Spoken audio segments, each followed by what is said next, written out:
കഴിഞ്ഞ വീഡിയോ നമ്മളപ്പോൾ സ്കെയിലബിൾ ആയിട്ടുള്ള ഒരു ആപ്ലിക്കേഷൻ എങ്ങനെ സെറ്റാക്കും, അതെങ്ങനെ ആർക്കിടെക്ട് ചെയ്യും എന്നുള്ള ഒരു ബേസിക് കാര്യങ്ങളാണ് നമ്മൾ തുടങ്ങി വെച്ചത്. അപ്പോൾ അതിൻ്റെ കണ്ടിന്യൂഷൻ ആയിട്ടാണ് ഈ വീഡിയോ വരുന്നത്. അപ്പോൾ നമ്മളൊരു എക്സാമ്പിളുമായിട്ട് എടുത്തത് ഇൻസ്റ്റാഗ്രാമിൻ്റെ ലൈക്ക് ആ ഒരു ആർക്കിടെക്ചർ എങ്ങനെയാണ് വർക്ക് ചെയ്യുന്നുള്ളതാണ്. അപ്പോൾ നമ്മൾ ലോഡ് ബാലൻസിനെ കുറിച്ച് പറഞ്ഞു, റെഡിസിനെ കുറിച്ച് പറഞ്ഞു, കാഫ്ക കുറച്ച് കാര്യങ്ങൾ തുടങ്ങി വെച്ചു. അപ്പോൾ ഈ കാഫ്ക എന്ന് പറഞ്ഞത് ഒരു ഡാറ്റാബേസോ കാര്യങ്ങളൊന്നുമല്ല, ഡാറ്റാബേസിനെ പോലെ അല്ലെങ്കിൽ ഒരു ടാസ്ക് റണ്ണിങ് ആപ്ലിക്കേഷനോ ഒന്നുമല്ല. ഇതൊരു ഈവൻ്റ് ക്യൂ ആണ്. അതായത് എന്താ പറയുക, കുറേ ഈവൻസ് എന്ന് പറഞ്ഞാൽ ചിലപ്പോൾ ലൈക്ക് ആവാം, അല്ലെങ്കിൽ കമൻ്റ് ആവാം, അല്ലെങ്കിൽ ഷെയർ ആവാം, അല്ലെങ്കിൽ റീഷെയർ ഇല്ല ആ റീഷെയർ ബട്ടൺ, അല്ലെങ്കിൽ കമൻറ്റ് ചെയ്തതിന് നമ്മൾ കമൻറ്റിന് ലൈക്ക് ആവാം. അങ്ങനെ കുറേ ഈവൻസുകളുണ്ട്. ഈ ഈവൻസുകളൊക്കെ ചെന്ന് പോയി എത്തുന്നത് കാഫ്കയിലാണ്. അപ്പോൾ ഒരു സെക്കൻഡ് നമുക്ക് ഒന്ന് ആലോചിച്ച് നോക്കാം. നമുക്ക് ഒരു കോടാനുകോടി ആൾക്കാരുള്ള ഒരു ലോകത്ത് മൊത്തം ഉപയോഗിക്കുന്ന ഒരു ആപ്ലിക്കേഷനാണ് ഇൻസ്റ്റാഗ്രാം. അപ്പോൾ ഈ ഒരു ആപ്ലിക്കേഷൻ ഈ ഒരു സെക്കൻഡിൽ തന്നെ എത്രത്തോളം ലൈക്ക്, കമൻറ്റിന് ലൈക്ക്, റിപ്ലൈ വരുന്നുണ്ട്, അങ്ങനെ എത്ര ഷെയർ വരുന്നുണ്ട്, എത്ര പോസ്റ്റ് വരുന്നുണ്ട്. അപ്പോൾ അതൊക്കെ കൺസിഡർ ചെയ്തിട്ട് ഇത്രയും സംഗതികൾ ഇതേ സമയത്ത് ഈ ഒരു ഇത്രയും യൂസർ ബേസുള്ളൊരു സംഭവം വർക്കാവണം, അതിനൊക്കെയാണ് ഈ കാഫ്ക ഉപയോഗിക്കുന്നത്. അപ്പോൾ ഈ ഈവൻറ്റ് ഹാൻഡിൽ ചെയ്താൽ മൾട്ടിപ്പിൾ ഈവൻറ്റ്സ് അതിലങ്ങനെ കുന്നുകൂടി കിടക്കും. നമ്മളത് കൺസ്യൂം ചെയ്തിട്ടില്ലെങ്കിൽ അതിനൊരു കൺസ്യൂമർ ഉണ്ടാവും. അതായത് ഓരോ ഈവൻസിനും കൺസ്യൂമർ ഉണ്ടാവും. അതിങ്ങനെ കുന്നുകൂടി കിടക്കുക ചെയ്യുക. അപ്പോൾ ഒരു ലൈക്ക് വന്നു കഴിഞ്ഞാൽ കാഫ്കയിൽ പോയിട്ട് അത് സ്റ്റോർ ആവും. ലൈക്ക് വന്നു കഴിഞ്ഞാൽ റെഡിസിൽ ഇൻക്രിമെൻ്റ് ആവുന്നതിന് കൂടെ കാഫ്കയിൽ വന്നിട്ട് സ്റ്റോർ ആവും. ഈ കാഫ്കയിൽ വന്നിട്ടുള്ള ഈവൻസിൽ എന്തൊക്കെ ഡാറ്റ ഉണ്ടാവും? എക്സാമ്പിൾ പറഞ്ഞു കഴിഞ്ഞാൽ ഒരു എക്സാമ്പിൾ പറയാം. അപ്പോൾ എന്ത് ടൈപ്പ് ഈവൻ്റ് ആണ്, അല്ലെങ്കിൽ അതിൻ്റെ ടൈം സ്റ്റാമ്പ്, അത് ആര് ലൈക്ക് ചെയ്യുന്നു, അല്ലെങ്കിൽ ആരാണ് അതിൻ്റെ എന്താ പറയുക അസോസിയേറ്റ് ആയിട്ടുള്ള യൂസർ, പോസ്റ്റിൻ്റെ ഐഡി, ഇങ്ങനത്തെ കാര്യങ്ങളായിരിക്കും ഉണ്ടാവുക. അപ്പോൾ അത് വന്ന് സ്റ്റോർ ആവുക. പിന്നെ ലാസ്റ്റ് ആ ബാച്ചായിട്ട് 1 by 1 എടുത്ത് പ്രോസസ് ചെയ്യും. അതായത് ബാച്ചായിട്ട് പിൻസ് ഫോർ എക്സാമ്പിൾ ഒരു എക്സാമ്പിൾ മൾട്ടിപ്പിൾ കൺസ്യൂമേഴ്സ് ഉണ്ടാവും. മൾട്ടിപ്പിൾ കൺസ്യൂമേഴ്സിന് എക്സാമ്പിൾ പറഞ്ഞു കഴിഞ്ഞാൽ ഫസ്റ്റ് കൺസ്യൂമർ ഈ ഒരു ഈവൻസ് ഒക്കെ എടുത്തിട്ട് ഡാറ്റാബേസിലോട്ട് കൊണ്ട് സ്റ്റോർ ചെയ്യണം. അപ്പോൾ അതൊരു കൺസ്യൂമറാണ്. പിന്നെ ഈ ലൈക്കിൻ്റെ ഇത് വെച്ചിട്ട് ട്രെൻഡിങ്ങിൻ്റെ കുറച്ച് കാര്യങ്ങൾ ചെയ്യണം, അല്ലെങ്കിൽ അനലിറ്റിക്സിൻ്റെ കുറച്ച് കാര്യങ്ങൾ ചെയ്യണം, അല്ലെങ്കിൽ വേറൊരു കൺസ്യൂമറാണ് ഒരു നോട്ടിഫിക്കേഷൻ അയക്കുന്ന കൺസ്യൂമർ. ഇങ്ങനത്തെ അതായത് ഓരോ ലൈക്ക് പോകുമ്പോഴും അതിൻ്റെ നോട്ടിഫിക്കേഷൻ പോകണമല്ലോ. അപ്പോൾ അതൊക്കെ ഡിഫറെൻറ്റ് കൺസ്യൂമേഴ്സ് ആയിരിക്കും. അപ്പോൾ ഇങ്ങനത്തെ കാര്യങ്ങളൊക്കെ ഓരോന്നും പ്രോസസ് ചെയ്യും. അപ്പോൾ ഇതാണ് ഈ കാഫ്കൻ്റെ ഈ പ്രോസസ്സ് ചെയ്യുന്നതൊന്നും കാഫ്കല്ല, അതും ബാക്കെൻഡ് ആപ്ലിക്കേഷനാണ്. കാഫ്കന്നാണ് ഡാറ്റ എടുക്കുന്നത്. മെയിനായിട്ട് ഇത്രയും റിക്വസ്റ്റ് താങ്ങുന്ന ഒരു സാധനം വേണം എന്നുള്ളതുകൊണ്ടാണ് നമുക്ക് കാഫ്ക യൂസ് ചെയ്യുന്നത്. അങ്ങനെ ഓരോ കൺസ്യൂമർ അല്ലെങ്കിൽ ഡിഫറെൻറ്റ് സർവീസസ് ഓരോ മെസ്സേജും ഇൻഡിപെൻഡൻ്റ് ആയിട്ട് പ്രോസസ് ചെയ്യും. ഇവിടെയാണ് ആ ഒരു എന്താ പറയുക. അപ്പോൾ ഇങ്ങനെയൊക്കെ ഒരാൾ ലൈക്ക് ചെയ്താലും ഇൻസ്റ്റാഗ്രാം നമ്മളോട് കള്ളം പറയാണ്, നിങ്ങൾ ലൈക്ക് ചെയ്തു. അത് 80 മില്ലി സെക്കൻഡ് കൊണ്ട് ലൈക്ക് റിക്വസ്റ്റ് പോയി, അതിന് തിരിച്ച് നമ്മൾ അക്നോളജ് ചെയ്തു. അതിൻ്റെ ഇടയിൽ അപ്പോൾ തന്നെ എന്താ പറയുക, അതിൻ്റെ ഇടയിൽ ഇത്രയും കാര്യങ്ങളൊന്നും നടക്കുന്നില്ല. അത് 1 by 1 പ്രോസസ് ചെയ്യുന്നേ ഉള്ളൂ. മനസ്സിലാവുണ്ടോ? അപ്പോൾ ഇൻസ്റ്റാഗ്രാം നമ്മളുകൊണ്ട് എന്താ പറയുക, നീ ലൈക്ക് ചെയ്തു വിട്ടോ, സ്ഥലം വിട്ടോ, ബാക്കി കാര്യങ്ങളൊക്കെ പിന്നെ ചെയ്യാം. നോട്ടിഫിക്കേഷനൊക്കെ അതിൻ്റേതായിട്ടുള്ള ഓരോ കാര്യങ്ങളും കഴിഞ്ഞിട്ടാണ് റണ്ണാവുന്നത്. പ്രയോറിറ്റി വെച്ചിട്ട് ഓരോ ടാസ്കും റണ്ണാവും, എന്താ പറയുക ഓരോ സർവീസും എക്സിക്യൂട്ട് ആവും. ചില സമയത്തൊക്കെ ഈ ലൈക്കിനൊക്കെ ഗ്ലിച്ച് സംഭവിക്കുന്നതായി കണ്ടിരുന്നു. ഗ്ലിച്ച് എന്ന് പറഞ്ഞു കഴിഞ്ഞാൽ ഈ ലൈക്ക് മൾട്ടിപ്പിൾ തവണ ക്ലിക്ക് ചെയ്യുമ്പോൾ കൂടുക കുറയുക, ഒന്ന് +1 -1 പകരം 2 കുറയുക, 3 കുറയുക. ഇതൊക്കെ സംഭവിക്കുന്നത് എന്താ വെച്ച് കഴിഞ്ഞാൽ ചില സമയത്ത് സെർവറിൽ ഈ റെഡിസിൽ ഇൻക്രിമെൻറ്റിൽ സംഭവിക്കുന്ന സമയത്ത് ഉണ്ടാകുന്ന പ്രശ്നങ്ങളാണ്. അത് കുറച്ച് കഴിഞ്ഞാൽ അത് കറക്റ്റ് ലൈക്കിന് കൗണ്ടിലോട്ട് തിരിച്ചു വരും ചെയ്യും. കാരണം ഈ കാഫ്ക പ്രോസസ് ചെയ്ത് കഴിഞ്ഞാൽ അതൊക്കെ ഫിക്സ് ആക്കിയിട്ടായിരിക്കും ഡാറ്റാബേസിലോട്ട് ഇൻസേർഷൻ വരിക. ഡാറ്റാബേസിലോട്ട് ഇൻസേർഷൻ വന്നു കഴിഞ്ഞാൽ ഡാറ്റ കറക്റ്റായിട്ട് വരും. അത് ഡിസ്ട്രിബ്യൂട്ടർ സിസ്റ്റമാണ്. അപ്പോൾ ആ ഒരു റിയൽ ടൈമിൽ ഉണ്ടാകുന്ന പ്രശ്നം എന്താണെന്ന് വെച്ചാൽ ഈ റെഡിസിലുള്ള ഇൻക്രിമെൻറ്റിലുള്ള എന്താ പറയുക ഇൻകൺസിസ്റ്റൻസിയാണ്. അതായത് വേസ് കണ്ടീഷനും കാര്യങ്ങളൊക്കെ വരും. പിന്നെ ഒരു കാര്യം, ഇപ്പോൾ ഒരു പോസ്റ്റ് ഒരാൾ ലൈക്ക് ചെയ്തപ്പോൾ നമ്മളെ അക്കൗണ്ടൊക്കെ ആണെന്നുണ്ടെങ്കിൽ ഒരു 30 ആളോ 40 ആളോ ലൈക്ക് ചെയ്താലായിട്ട്. അപ്പോൾ അങ്ങനത്തെ സമയത്തൊക്കെ ഓരോ എന്താ പറയുക ഓരോന്ന് വെച്ചിട്ട് നോട്ടിഫിക്കേഷൻ അയച്ചു തരും. ഇന്ന യൂസർ നിങ്ങളെ ഫോട്ടോ ലൈക്ക് ചെയ്തു, അല്ലെങ്കിൽ ഈ യൂസറും ആ യൂസറും ലൈക്ക് ചെയ്തു. പക്ഷേ ഈ ക്രിസ്ത്യാനോൻ്റെ അക്കൗണ്ട് അല്ലെങ്കിൽ ഇങ്ങനത്തെ വലിയ സെലിബ്രിറ്റികളുടെ അക്കൗണ്ട് ബാച്ചായിട്ടായിരിക്കും നോട്ടിഫിക്കേഷൻ പോകുന്നത്. അപ്പോൾ 1000 യൂസർ അല്ലെങ്കിൽ 1 മില്യൺ യൂസർ ലൈക്ക് ഒരു ഫോട്ടോ എന്നുള്ള രീതിക്കൊക്കെ ആയിരിക്കും നോട്ടിഫിക്കേഷൻ ബാച്ചായിട്ടാണ് പ്രോസസ് ചെയ്യുക. അല്ലാതെ ഓരോ ലൈക്കിനും പോയിട്ട് നോട്ടിഫിക്കേഷൻ സർവീസ് അയക്കില്ല. അപ്പോൾ ഈ നോട്ടിഫിക്കേഷൻ സർവീസിൻ്റെ അകത്ത് ബാച്ചായിട്ടുള്ള കാര്യങ്ങൾ എഴുതി വെച്ചിട്ടുണ്ടാകും. ഓരോന്നിനും പോയിട്ട് നോട്ടിഫിക്കേഷൻ അയച്ചു കഴിഞ്ഞാൽ നോട്ടിഫിക്കേഷൻ അറിയില്ലേ, അതിന് ആവശ്യമില്ലല്ലോ. നോട്ടിഫിക്കേഷൻ ആയിട്ടുള്ള ഡാറ്റാബേസ് ഉണ്ടാവും. അതിൽ ആ ഒരു ബാച്ചായിട്ടുള്ള ഒറ്റ എൻട്രി ഇൻസേർട്ട് ആവുള്ളൂ. മനസ്സിലായോ? അപ്പോൾ 1 മില്യൺ യൂസർ ലൈക്ക് ഒരു ഫോട്ടോ ഇങ്ങനെ പറഞ്ഞിട്ടായിരിക്കും നോട്ടിഫിക്കേഷൻ വരിക. അതും ഒരു ട്രിക്കാണ്. അല്ലാതെ ഓരോന്നിനും പോയിട്ട് നോട്ടിഫിക്കേഷൻ മെസ്സേജ് അല്ലെങ്കിൽ മെയിൽ അയക്കുന്ന കാര്യമില്ല. പിന്നെ അനലിറ്റിക്സ് സർവീസ് ഉണ്ട്. അതായത് ഇന്റേണലി ഇൻസ്റ്റാഗ്രാം ട്രാക്ക് ചെയ്യും നമ്മളെ പോസ്റ്റിന് എത്ര റീച്ച്, അല്ലെങ്കിൽ അതിൻ്റെ ഒരു ഡാഷ്ബോർഡ് ഉണ്ട്. ഇത്ര സമയം കൊണ്ട് ഇത്ര റിയൽ ടൈം ആയിട്ട് എൻഗേജ്മെൻറ്റ് മെട്രിക്സ് എന്ന് പറഞ്ഞിട്ട് ഒരു സംഭവം. അതായത് ഈ ഇതിനൊക്കെ ഉപയോഗിക്കും. ഇതിനൊക്കെ ഈ പൈസ തരാനും കാര്യങ്ങൾക്കൊക്കെ ഉപയോഗിക്കുന്ന എത്ര വ്യൂസ്, എത്ര ലൈക്ക്, എത്ര എന്താ പറയുക ഒരാൾ എന്താ പറയുക ഈ പോസ്റ്റ് എത്ര പേര് ഈ സമയം കൊണ്ട് കണ്ടു, ഇങ്ങനെ ഒരു ചാർട്ട് കാര്യങ്ങളൊക്കെ ഉള്ള സംഭവം. അതിനും ഈ ഒരു സെപ്പറേറ്റ് സർവീസ് ആയിരിക്കും ഉണ്ടാവുക. അതും ഈ കാഫ്കയിൽ നിന്ന് സാധനം എടുത്തിട്ട് വർക്ക് ചെയ്യും. പിന്നുള്ളൊരു സംഭവം എന്ന് വെച്ചാൽ ഫീഡ് റാങ്കിങ് ആണ്. അപ്പോൾ ഏത് ഫോട്ടോ ഫസ്റ്റ് കാണിക്കണം, അല്ലെങ്കിൽ നമുക്ക് കുറേ ലൈക്ക് വരുന്ന കാര്യങ്ങളൊക്കെ ഫസ്റ്റിൽ കൊണ്ടുപോയിട്ട് ഫീഡിൽ കാണിച്ചു തരുമല്ലോ.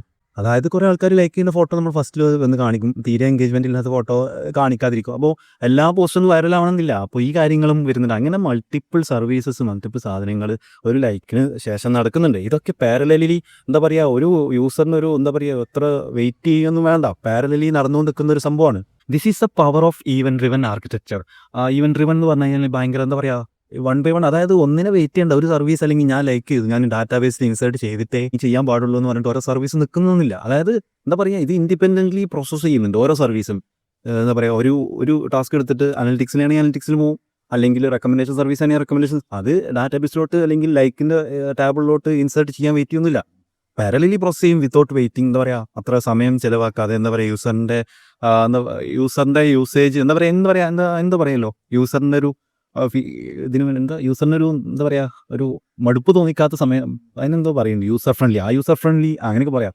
അപ്പോൾ യൂസർ ഫ്രണ്ട്ലി രീതിക്ക് എന്താ പറയുക, പാരലലി ഫാസ്റ്റായിട്ട് കാര്യങ്ങൾ നടക്കുന്നുണ്ട്. ഇതാണ് ഇതിൻ്റെ ഒരു പവർ ഈവന്റ് ഡ്രിവൻ ആർക്കിടെക്ചറിൻ്റെ. പിന്നെ ഒരു സംശയം വരുന്നത്, ഈ കാഫ്ക സാലറി യൂസ് ചെയ്തുകൂടെ? ഈ കാഫ്ക യൂസ് ചെയ്യണം എന്താ അത്ര നിർബന്ധം? ഈ കാഫ്ക സാലറി ഇത് രണ്ടും ഡിഫറെൻറ്റ് സംഭവങ്ങളാണ്, അത് മനസ്സിലാക്കാം. ഞാനും ഫസ്റ്റ് അങ്ങനെയൊക്കെ ചിന്തിച്ച്, ഈ സാലറി നമ്മളിപ്പോൾ സാലറി ഉപയോഗിക്കുന്നുണ്ടല്ലോ, സാലറിയിൽ കൊണ്ടുപോയിട്ടൊരു ടാസ്ക് ഇട്ടാൽ പോരെ, ഈ കാഫ്കൊക്കെ എന്തിനാണെന്ന് ചിന്തിച്ചിട്ടുണ്ട്. പക്ഷേ സാലറി ഒരു ടാസ്ക് റണ്ണറാണ്. കാഫ്ക എന്ന് പറഞ്ഞ ഒരു ഈവന്റ് എന്താ പറയുക, ഈവന്റ് ഒരു ഡയറി പോലെയാണ്. ഒരു സംഭവം നടന്നു, ഇന്ന സംഗതികൾ നടന്നു, ഇന്ന ഇവൻ പോയി ലൈക്ക് ചെയ്തു, ഇന്ന സംഗതികൾ എന്താ പറയുക, മെയിൽ നോട്ടിഫിക്കേഷൻ ചെയ്യണം എന്ന് പറഞ്ഞിട്ടൊരു ഡയറിയാണ് കാഫ്ക എന്ന് പറഞ്ഞാൽ. സാലറി എന്ന് പറഞ്ഞു കഴിഞ്ഞാൽ ഒരു ഈവന്റ് റണ്ണറാണ്. അതായത് ഒരു സംഗതി നടന്നാൽ നമുക്ക് മെയിൽ അയക്കുന്നു, എക്സിക്യൂഷൻ, അല്ലെങ്കിൽ എന്താ പറയുക നോട്ടിഫിക്കേഷൻ സെൻഡ് ചെയ്യണം, അല്ലെങ്കിൽ ഇങ്ങനത്തെ ഡാറ്റാബേസ് ഇൻസേർട്ട് ചെയ്യണം, ഇങ്ങനത്തെ ടാസ്ക് റണ്ണറാണ് സാലറി. മനസ്സിലായോ? ഇത് നമ്മുടെ ഡിഫറൻസ്. കാഫ്കയെന്ന് ക്യൂന്ന് എടുത്തിട്ട് വേണമെങ്കിൽ സാലറി വെച്ച് പ്രോസസ് ചെയ്യാം, അതൊന്നും കുഴപ്പമില്ല. കാഫ്ക എന്ന് പറഞ്ഞു കഴിഞ്ഞാൽ ഇങ്ങനെ സംഭവം നടന്നു എന്നുള്ള സാധനം സ്റ്റോർ ചെയ്യാന്നുള്ള, അങ്ങനത്തെ ഒരു ഈവൻസ് സ്റ്റോർ ചെയ്യാന്നുള്ളൊരു കൺസെപ്റ്റ് മാത്രമേ ഉള്ളൂ. അത് വലിയ സ്കെയിലിൽ നമുക്ക് ഡാറ്റ പുഷ് ചെയ്ത് ഇടാം. അപ്പോൾ ഒരു സംശയം ഉണ്ടാവും, അപ്പോൾ ഇങ്ങനെ ഡാറ്റാബേസിലൊന്നും ഇൻസേർട്ട് ചെയ്യാതെ ഡയറക്റ്റ് റെഡിസിലാണ് ഫസ്റ്റ് ഇൻസേർട്ട് ചെയ്യുക, അല്ലെങ്കിൽ ഇൻക്രിമെൻറ്റ് ചെയ്താൽ 2 തവണ ലൈക്ക്, എന്തെങ്കിലും കാരണവശാൽ 2 തവണ ലൈക്കൊക്കെ യൂസർ മൾട്ടിപ്പിൾ തവണ ക്ലിക്ക് ചെയ്ത് കൊടുത്തു കഴിഞ്ഞാൽ, അതാണ് ഞാൻ നേരത്തെ പറഞ്ഞ ഇഷ്യൂ. മൾട്ടിപ്പിൾ തവണ ലൈക്ക് കൊടുത്തു കഴിഞ്ഞാൽ +1 എന്ന് പറഞ്ഞിട്ട് ചിലപ്പോൾ പോകും. അങ്ങനെ ഒരു പ്രശ്നമുണ്ട്. അപ്പോൾ അത് ഡാറ്റാബേസിലോട്ട് ഇൻസേർട്ട് ചെയ്യുന്ന കാഫ്ക വന്നതിന് ശേഷം, കാഫ്കയിൽ ഈ ഈവൻറ്റ് വന്നതിന് ശേഷം പ്രോസസ്സ് ചെയ്യുന്ന സമയത്ത് ഓൾറെഡി ലൈക്ക്ഡ് ആണോ ഇൻസേർട്ടഡ് ആണോ ചെക്ക് ചെയ്തിട്ട് പ്രോസസ് ചെയ്യും. അപ്പോൾ അതാണ് ഐഡം പൊട്ടൻസി എന്ന് പറഞ്ഞാൽ. ഐഡം പൊട്ടൻസി എന്ന് പറഞ്ഞു കഴിഞ്ഞാൽ ഓൾറെഡി ആ ഒരു സംഭവം ടാസ്ക് റൺ ചെയ്താൽ വീണ്ടും റൺ ചെയ്ത് കഴിഞ്ഞാൽ ഒന്നും സംഭവിക്കാൻ പാടില്ല. ആ ഒരു സ്റ്റേറ്റ് അങ്ങനെ തന്നെ നിൽക്കണം. അതായത് ഓൾറെഡി ലൈക്ക് ചെയ്തിട്ടുണ്ട്, അപ്പോൾ ലൈക്കിൻ്റെ സാധനം വീണ്ടും പ്രോസസ്സ് ചെയ്ത് കഴിഞ്ഞാൽ, ആ പോസ്റ്റ് ഒരാൾ ഞാൻ വീണ്ടും ലൈക്ക് ചെയ്തെന്ന് പറഞ്ഞിട്ട് പ്രോസസ്സ് ചെയ്ത് കഴിഞ്ഞാലും ഡാറ്റാബേസിലോ കാര്യങ്ങളിലോ ഒരു പ്രശ്നം ഉണ്ടാക്കരുത്. അതായത് ഡാറ്റ ഇൻറ്റഗ്രിറ്റി കീപ്പ് ആവണം. അതാണ് ഈ ഒരു ഐഡം പൊട്ടൻസി കൊണ്ട് ഉദ്ദേശിക്കുന്നത്. ഒരു റീകൺസിലേഷൻ ജോബ് ഉണ്ട്. അപ്പോൾ റെഡീസ് ആവുന്ന സമയത്ത് റെഡീസിൽ ഇൻക്രിമെൻറ്റ് ഇങ്ങനെ പോകുന്ന സമയത്ത് മൾട്ടിപ്പിൾ ഇൻക്രിമെൻ്റ് ഒക്കെ പോവാം. അപ്പോൾ ഈ കാഫ്ക പ്രോസസ് ചെയ്യുന്ന സമയത്ത് റീകൺസിലേഷൻ ജോബ് അവിടെ നടക്കുന്നുണ്ടാവും. അപ്പോൾ ഓൾറെഡി പ്രോസസ് ചെയ്ത ഡാറ്റ, അപ്പോൾ ആ ഒരു കൗണ്ടറിൽ എന്തെങ്കിലും മിസ്റ്റേക്ക് ഉണ്ടെന്നുണ്ടെങ്കിൽ അത് കറക്റ്റ് ചെയ്യും. മനസ്സിലായോ? അങ്ങനെ ഓരോ സർവീസും അതിൻ്റെ രീതിക്ക് പാരലി പ്രോസസ് ചെയ്യും. ഈ കാഫ്ക അങ്ങനെ ഡൗൺ ആയാലോ? അങ്ങനെയും ചിന്തിക്കാമല്ലോ. ഈ കാഫ്ക അങ്ങനെ ഡൗൺ ആവില്ല. ഒന്നാമത്തെ കേസ് നമ്മൾ അങ്ങനെയൊക്കെ ചിന്തിക്കുമ്പോൾ, അപ്പോൾ ഈ കാഫ്ക അടിച്ചു പോയാലോ? ഇതൊരു ക്ലസ്റ്ററിലായിരിക്കും ഉണ്ടാവും. ക്ലസ്റ്റർ എന്ന് പറഞ്ഞാൽ മൾട്ടിപ്പിൾ സെർവർ, മൾട്ടിപ്പിൾ ഇൻസ്റ്റൻസ് ഉണ്ടാവും, ഡിഫറെൻറ്റ് ഒരു തൗസൻഡ്സ് ഓഫ് ഇൻസ്റ്റൻസ് ഉണ്ടാവും. മനസ്സിലായോ? അപ്പോൾ അത്രയും സെർവർ ഒരു ക്ലസ്റ്ററിൻ്റെ അകത്ത് റൺ ചെയ്തുകൊണ്ടിരിക്കുക. അപ്പോൾ ഒന്ന് പോയാൽ പോട്ടെ, അടുത്ത ഉപയോഗിക്കും. ലോഡ് ബാലൻസർ ഉണ്ടല്ലോ. അങ്ങനെ അപ്പോൾ മൊത്തം പോയാലോ, ഇൻ കേസ് എങ്ങനെ മൊത്തം പോയി കഴിഞ്ഞാലും അത് ലോക്കലി ഈ ഒരു മെസ്സേജ് ക്യൂ ചെയ്ത് വെക്കും കാഫ്കയിലല്ലാതെ തന്നെ. പിന്നെ കാഫ്ക അപ്പാവുന്ന സമയത്ത് ബാക്കി ക്യൂ പ്രോസസ് ചെയ്യും. പക്ഷേ കാഫ്ക ഡൗൺ ആവില്ല. അതാണ് അപ്പാഷി കാഫ്കൻ്റെ ഒരു പ്രത്യേകത. ഇത് ഡൗൺ ആവില്ല, അങ്ങനെ നടിച്ചു പോകില്ല. അപ്പോൾ അത്രയും എന്താ പറയുക, അത്രയും ഇൻസ്റ്റൻസ് ഓൾറെഡി റണ്ണിങ്. അപ്പോൾ പിള്ളേർ ഇൻസ്റ്റൻസ് വെച്ചിട്ടായിരിക്കും അങ്ങനെ സ്കെയിലബിൾ അങ്ങനെ ആക്കി വെച്ചിട്ടുണ്ട് തന്നെ. അപ്പോൾ എന്തെങ്കിലുമൊക്കെ ദുരന്തം സംഭവിച്ചിട്ട് ആ കാഫ്ക ഡൗൺ ആയി കഴിഞ്ഞാലും മെസ്സേജ് അല്ലെങ്കിൽ നോട്ടിഫിക്കേഷൻ കുറച്ച് സമയം ഡിലേ ആവുന്നേ ഉള്ളൂ. ലോക്കലി ക്യാഷ് അല്ലെങ്കിൽ ലോക്കലി ക്യൂ ചെയ്യുന്നുണ്ട്, അത് വന്നു കഴിഞ്ഞാൽ പ്രോസസ് ആവും. അല്ലെങ്കിൽ ഒരു 100 കാഫ്ക ഇൻസ്റ്റൻസ് ഉണ്ടായാലും 98 ഡൗൺ ആണ്, 2 മാത്രമേ ഉള്ളൂ. അപ്പോൾ അത്രയും മെസ്സേജ് ചെയ്യുന്ന സമയത്ത് ഈ ഓരോന്ന് പ്രോസസ് ചെയ്ത് എടുക്കുന്ന ഡിലേ വരും, അത്രയേ ഉള്ളൂ. അല്ലാതെ ഡാറ്റ ഒന്നും ലോസ് ആവുന്നോ ഒന്നും സംഭവിക്കുന്നില്ല. മനസ്സിലാവും? 1 by 1 പ്രോസസ് ചെയ്യും, ഡാറ്റ കുറച്ച് സമയം ഡിലേ വരും എന്നേ ഉള്ളൂ. അല്ലാതെ ഡാറ്റ ലോസോ ഒരാൾ ലൈക്ക് ചെയ്തത് ഡിലീറ്റ് ആയി പോകുന്നൊന്നുമില്ല. ലോക്കലി ക്യാഷ് ചെയ്യുന്നുണ്ട്, അല്ലെങ്കിൽ ലോക്കലി ക്യൂ ചെയ്യുന്നുണ്ട്. അത് ഇപ്പോൾ നെറ്റ് ഇല്ലാത്ത സമയത്ത് നമ്മൾ ഇൻസ്റ്റാഗ്രാമിൽ ലൈക്ക് ചെയ്ത് കഴിഞ്ഞാൽ മൊബൈൽ ആപ്ലിക്കേഷനിൽ തന്നെ അത് ക്യൂ ആക്കി വെക്കുകയാണ്. മനസ്സിലായോ? അത് അങ്ങനെ ഒരു ലോക്കലി കുറച്ച് ഡാറ്റ സേവ് ചെയ്ത് വെക്കുന്നുണ്ട്. അപ്പോൾ പിന്നെ നെറ്റ് വന്ന സമയത്ത് എന്താ പറയുക, ആ ഒരു ലൈക്കിൻ്റെ ഈവൻസ് പുഷ് ചെയ്ത് കൊടുക്കുകയാണ്. അപ്പോൾ അങ്ങനെയും ചെയ്യുന്നുണ്ട്. അത് എക്സ്ട്രാ ഒരു സംഭവം നമ്മൾ ചെയ്യുന്നുണ്ട്, ഒരു യൂസർ ഫ്രണ്ട്ലി എന്ന രീതിക്ക്. ശരിക്കും ഇത് നമ്മൾ പറ്റിക്കാണ്. 80 മില്ലി സെക്കൻഡ് ഞാനൊക്കെ ചിന്തിച്ചിട്ടുണ്ട്, ഇവരെങ്ങനെയാണ് ഹാൻഡിൽ ചെയ്യുന്നത്? 80 മില്ലി സെക്കൻഡ് ഇത്രയും സാധനങ്ങളൊക്കെ റൺ ചെയ്യാന്ന് പറഞ്ഞു കഴിഞ്ഞാൽ കുറച്ചൊന്നും എന്താ പറയുക, ഒപ്റ്റിമൈസ് ചെയ്യുന്നുണ്ട്. നമ്മൾ കുറച്ചൊന്നും ഒപ്റ്റിമൈസ് ചെയ്താൽ പോരാന്നില്ല. ഒപ്റ്റിമൈസേഷന് പുറമെ ഇങ്ങനത്തെ കുറച്ച് ആർക്കിടെക്ചറും കാര്യങ്ങളും ചെയ്തിട്ടാണ് എന്താ പറയുക ഇങ്ങനെ ഒരു സിസ്റ്റം സെറ്റാക്കി എടുക്കുന്നത്. അപ്പോൾ അത് ആ ഒരു രീതിക്ക് നമ്മൾ ചിന്തിച്ച് തുടങ്ങും. ആ ഒരു രീതിക്ക് നമ്മളൊരു അപ്ലിക്കേഷൻ ചെയ്യാൻ നിൽക്കും, അല്ലെങ്കിൽ എന്താ പറയുക സീറോന്ന് സ്റ്റാർട്ട് ചെയ്യുന്ന സമയത്ത് എത്രത്തോളം സ്കെയിലബിൾ ആണ്, എത്രത്തോളം ആൾക്കാർ നമ്മൾ അപ്ലിക്കേഷൻ യൂസ് ചെയ്യാൻ പോകുന്നുണ്ടെന്നൊക്കെ ചിന്തിച്ചിട്ടായിരിക്കണം നമ്മൾ ഡെവലപ്പ് ചെയ്യേണ്ടത്. അപ്പോൾ ഇതാണ് അവർ അവിടെ എന്താ പറയുക ഇങ്ങനെ നമുക്ക് ഒരു യൂസർക്ക് ഒരു ഡിലേ തോന്നാത്ത രീതിക്ക് നമ്മളെ സിസ്റ്റം സ്റ്റേബിൾ ആക്കിക്കൊണ്ടിരിക്കുക. അതാണ് ബുദ്ധി. So Instagram love button is a lie, a careful, elegant and engineered lie. അപ്പോൾ അടുത്തൊരു വീഡിയോ നമുക്ക് വീണ്ടും കാണുന്നവരെ വണക്കം.